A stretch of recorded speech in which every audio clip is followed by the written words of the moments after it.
जोशीमठ विकासखंड स्थित तपोवन नीति बॉर्डर रोड पर चांचड़ी के पास सड़क किनारे खड़ी एक कार से एक महिला का जला हुआ कंकाल मिला था। पहचान हुई उड़ीसा निवासी श्वेता के रूप में।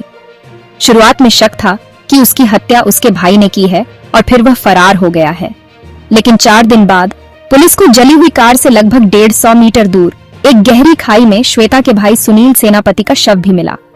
शव के मुंह से झाग निकल रहा था और हाथ जले हुए थे, जिससे यह साबित होता है कि सुनील ने पहले अपनी बहन को कार में जिंदा जला दिया और फिर खुद जहर खाकर जान दे दी।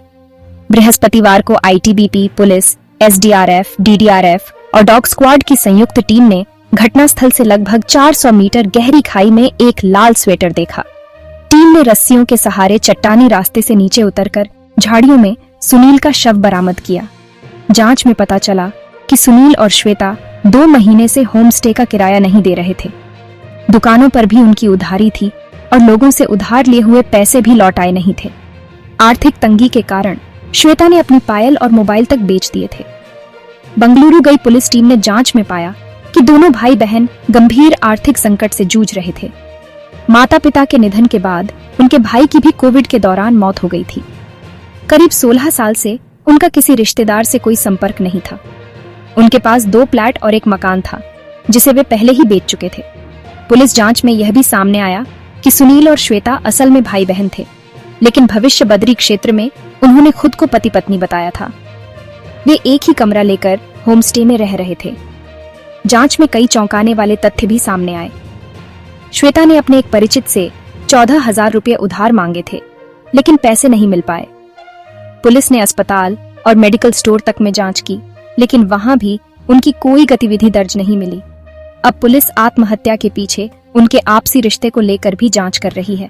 इसमें 6 तारीख को सुबह ही जो सुबही क्षेत्र पड़ता है, जोशीमठ थाना क्षेत्र के अंतर्गत, उसमें एक महिला का शव जो है वो जली हुई अवस्था में मिला था। उसके बाद हम लोगों ने थाने पर जो भी सुसंगत धाराओं में मुकदमा पंजीकृत किया गया था, उसी के क्रम में जो हम लोग के द्वारा अभी तक की इन्वेस्टिगेशन की गई, जांच की गई, उसी के क्रम में आज जो मृतक महिला थी उसका भाई सुनील सेनापति, उसका शव भी वही घटना स्थल से लगभग 200 मीटर गहराई में घाटी में उसका शव मिला है। लगातार पिछले 2 दिनों से हमारी फोर्स पुलिस एवं एसडीआरएफ की लगी हुई थी। आज हमने आईटीबीपी की भी मदद ली थी, हमारे डॉग स्क्वाड की टीम भी घटनास्थल पर गई थी। उसी के क्रम में जो मृतक महिला का जो भाई था उसका शव आज हमें बरामद हुआ है।